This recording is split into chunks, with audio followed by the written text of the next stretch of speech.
Hey mini chums, and welcome back to the Kenwood Kids Club. Now I don't know about you, but for me this felt like a cookie kind of week. So in today's video I'm going to be showing you how to make some flavour packed raspberry and white chocolate cookies. Just like in my bakery style chocolate chip cookie video way back last year, this recipe is perfect for making in advance and popping in the freezer so that you can have some freshly baked cookies whenever you want them.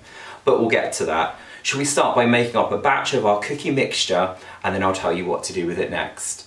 Before we get started, if it's your first time watching a video here on the Kenwood Kids Club YouTube channel, don't forget to hit that big red subscribe button down there on the right. And of course, if you haven't already registered to become a member of the Kenwood Kids Club, you can head down to the link in the video description, which will take you straight to the Kenwood Kids Club website where you can get all signed up. You'll even get your very own membership card. But anyway, let's get cracking on making our raspberry and white chocolate cookies. You'll notice today that I am using a stand mixer and I'm going to be fitting it with my favourite creaming beater. I love this one because it scrapes around the side of the bowl for me, meaning I don't have to keep stopping and doing that myself. If you don't have a stand mixer, don't worry, you can still do this with a hand mixer or even just in a bowl with a wooden spoon. This just makes it a lot easier for me. In the mixer I'm going to pop in some butter, and this week I'm using salted butter. The reason why is because white chocolate is actually very, very sweet. So to kind of balance everything out, I want a little bit more salt in my recipe than I normally would. Now of course, if you're using unsalted or slightly salted butter, you can just add a little bit of salt extra yourself. But if you've watched our videos before, you'll know that I'm quite lazy. And if I can add a couple of ingredients in one go, then why not? In with that butter, I'm going to add some golden caster sugar and some soft dark brown sugar as well. What those are going to do is give me a really nice kind of caramelly or almost molassesy flavour, which is delicious in a cookie. I like to put a little bit of dark brown sugar in all of my cookie recipes and it really does make them taste absolutely scrummy. I'm going to pop the mixer on and I just want to cream this together until those are really smoothly mixed. No more lumps.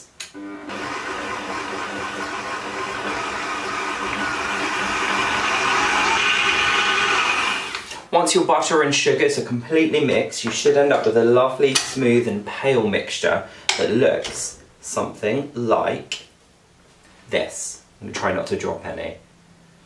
And then we're just going to go in with the rest of our wet ingredients, which is 2 teaspoons of vanilla extract.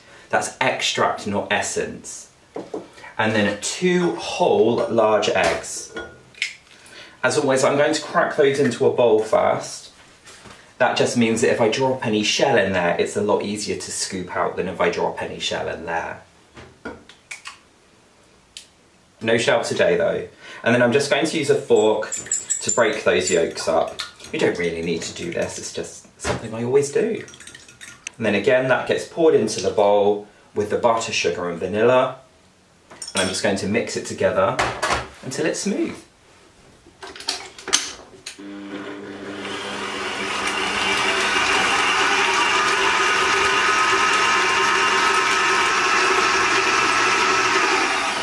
And then finally, I'm going to go in with my plain flour and a little bit of bicarbonate of soda.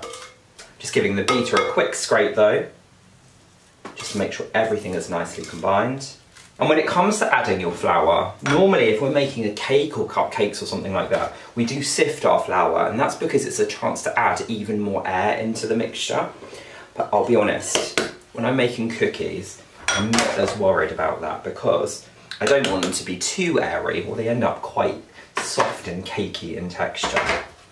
So I've just poured it straight in, both the flour and the bicarbonate of soda, sometimes called baking soda, and then I'm going to mix it one more time until that flour is just mixed in. Oh dear.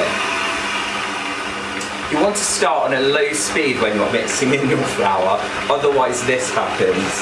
And I normally say that in every video, and the one time I didn't, there you go, there's a demonstration of why we always start at a low speed. So I'm just going to scoop up this flour because I know that I cleaned my worktop really well and I don't want to waste those ingredients.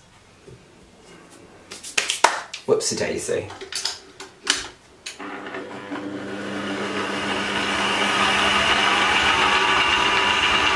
There we go. And as soon as that flour is mixed in, that is essentially the base of our cookie recipe. And you can use this base for any type of cookies. So when you're making my bakery style chocolate chip cookies, it uses the same base as well. And I'm actually working on a couple of Easter cookie recipes as well that hopefully I'll be able to share with you very soon. And that will use this base too. So if you fancy getting creative and adding some different fillings to your cookies, do make sure you head over to the Kenwood Kids Club and let me know what you've been up to. This is looking absolutely great. It's a really thick mixture because again, we're not making a cake, we're making cookie dough. And if you've had cookies before, you'll know that cookie dough is very thick. So I'm going to leave that for one moment while I prepare my fillings, which as you've already heard, is raspberry and white chocolate. Now I'm using freeze-dried raspberries today, simply because if you use fresh raspberries or even frozen, they're going to add a lot of liquid, of essentially fruit juice to my cookie mixture. And again, that can make them quite cakey, and I want my cookies to be nice and chewy and crispy around the outside. So freeze-dried raspberries have had all of that moisture removed, so the only moisture going into my cookies is the moisture that I'm adding. When it comes to the chocolate, I like to use actual bars of chocolate, which I chop up myself. You can of course use chocolate chips, but I find they kind of almost melt into the cookie mixture, and I like to find those big chunks of chocolate. So by chopping up a chocolate bar, you get those random big bits of chocolate too. Chopping up chocolate can be quite tricky, so you might decide you want to get an adult to do this bit for you. The way I like to do it is I just hold my chocolate on a chopping board like this, using that claw position that we've talked about before, and then I'm just going to use my knife to cut across in slices. And as I say, it is quite tricky because chocolate of course is a lot harder than the things we're normally chopping. So if you need to get an adult to do this bit for you, that's absolutely fine.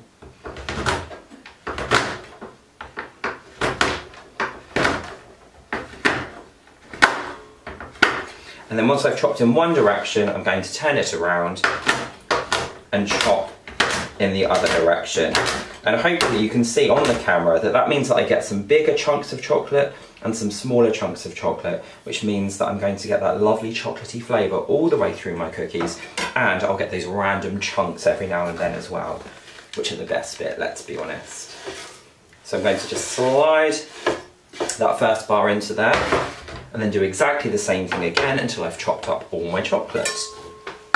And then once you've got all of your filling ingredients in there, we're just going to pop that beater back on one last time and allow those to mix through.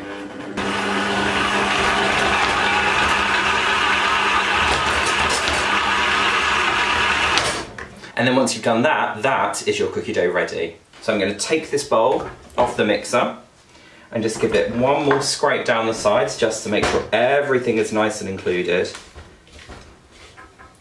And again, it's a very thick mixture, so if you find it a bit tricky, get your adult to help you. And then these are ready to be portioned up into individual cookie size portions. To help me do that, I like to use a tool that you've seen me use many times before, and that is my trusty large ice cream scoop. So if I move this out of the way, I'm going to bring in the first of my greaseproof paper lined baking trays. Now cookies will spread when you bake them, so you do need to leave enough room that they can do that without joining together. Otherwise you'll end up with one giant cookie, and while that's not a terrible thing, it does mean you won't get those lovely pretty individual cookie portions that we want. So I usually put about 6 cookies on each of my trays, and I'm literally just going to scoop up one full ice cream scoop of cookie mixture, like that, and then I'm going to squeeze it out and pop it on the tray. Can you see those beautiful freeze-dried raspberries all dotted through that mixture? And I'm going to do the same thing again.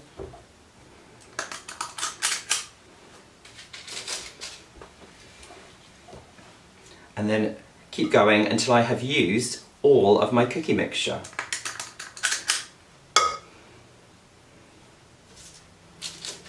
Now when you finish portioning out your dough, you should find that you've rounded about 20 portions. And the next thing we're going to do is pop these in the fridge, because again, that's a really good way to kind of bond everything together so that it doesn't spread too much in the oven. I usually pop mine in there for around about half an hour to an hour before I'm ready to bake them. And so I'm going to go and do that now, and then the next time you see me, it will be time to pop them in. So it's been about 40 minutes now, and my cookies have set nice and firm. So these are ready to go into the oven. But before we do that, I just wanted to show you that if you don't want to bake all of your cookies up in one go, now they're nice and chilled, you can grab a freezer bag, like this one here, and you can literally just take any spare cookie mix that you don't want to use straight away and pop it into your freezer bag. And they now won't stick together because they're already firm. So then you can just seal it nice and tight, and they can go in your freezer for up to 3 months. All you need to do when you want to cook them up from frozen is just add about an extra 5 minutes or so to the cooking time, and you can have fresh cookies in minutes. So I'm going to go and pop the rest of mine in the oven at 200 degrees, which is 180 degrees fan or gas mark 6, for around about 15 minutes. What you're looking for is that they've started to go a gold, well, first of all, they'll have melted down so that they're flatter, and they'll have started to go a golden brown around the edges. Now when you take them out, they will still be very soft, and they may even have a bit of a lump in the middle still, but they'll carry on cooking on the tray. So take them out after that 15 or so minutes when they're starting to go golden, and then leave them on the baking tray for around about 10 or so minutes. What you'll find is they'll continue to kind of spread out and become more cookie-like, and then after that you can transfer them onto your cooling rack to cool completely. But I'll show you what that looks like, of course, when I take mine out of the oven in about 15 minutes time. So I will see you then. And then, like I said, after that 15 minutes, you can take your cookies out of the oven and leave them to cool on the tray for about 10 minutes, which I have done here, and then we can transfer them onto a cooling rack. Now they will still be quite soft until they are completely cool. So rather than do it with your fingers, you might decide you want to use something like a spatula like this, but just slide it underneath, lift up your cookie, and then transfer it onto that cooling rack. Now if you decide you want to decorate these, then you can always melt down a little bit extra white chocolate, drizzle it over the top, and maybe even sprinkle on some extra freeze-dried raspberries as well. Freeze-dried, I should say. But to be honest, I like to eat them while they're still a little bit warm from the oven. So I'm going to bring these in here and have a look. Can you see you've got these big old pockets of white chocolate that have burst up through the surface, and then those little bits of freeze-dried raspberries are sprinkled all throughout. I'm going to choose this one, I think, because I can see this one's got a particularly nice golden brown colour around the outside, but if I break it, you'll see it's still quite soft and gooey in the middle. That will continue to set up as they cool down, but what you'll find is if you eat them kind of after about 10-15 minutes from you taking them out of the oven, that white chocolate will still be really soft and melted. But if you leave them until later, you then get those big chunks of solid chocolate that are also great. So I honestly can't decide whether I like them best straight from the oven or later. But either way, they're delicious, as well, I'm going to find out now.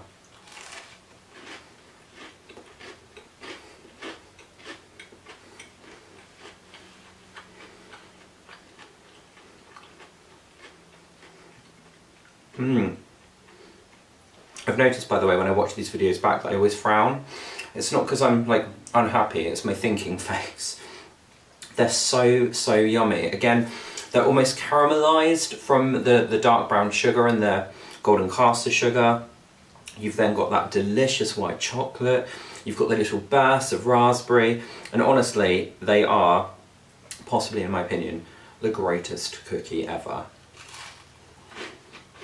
I'm going to stop eating now because there's nothing worse than just watching someone eat on camera. But yum. Absolutely love these. If you fancy something a little bit different to the usual just chocolate chip cookie, these are a fantastic way to pack even more flavour into your almost like bakery style cookie. Because again, these are like a proper big cookie. Like, you know, when you get them from the supermarket in those bags, this is almost what you're kind of getting with these, but obviously better because you made them yourself. So if you do fancy having a go at my raspberry and white chocolate cookies, don't forget to head down to the video description where you will find a link to the Kenwood Kids Club website and the full recipe and ingredient list for my raspberry and white chocolate cookies. If you fancy having a go at something a little bit more traditional, I can also pop a link down there to my bakery style chocolate chip cookies, which are also absolutely delicious, I will be honest. Or, as I said earlier on, if you fancy being a bit more creative and trying some different fillings of your own, then by all means do that, but make sure you head over to the Kenwood Kids Club website and tell me all about it and share a photo of your bake so that I can see. Not only just because I'm really nosy and want to see what you're up to, but also you'll be entered into our Star Baker of the Month competition, which means you'll get your hands on an amazing Kenwood Kids Club goodie bag packed full of tons of bits and pieces to help you on your baking journey. And you'll also get your very own Kenwood mixer as well, which is an insane prize and one that I would have loved to win when I was first getting into baking. Like I said at the start of the video, if it is your first time watching here on the Kenwood Kids Club YouTube channel, please do hit that big red subscribe button down there on the right and make sure that you give this video a like as well so that I know you're out there. We'll be back at the same time next week with another fantastically fun recipe for you to have a go at. But until then, as always, take care and happy baking. Bye everyone.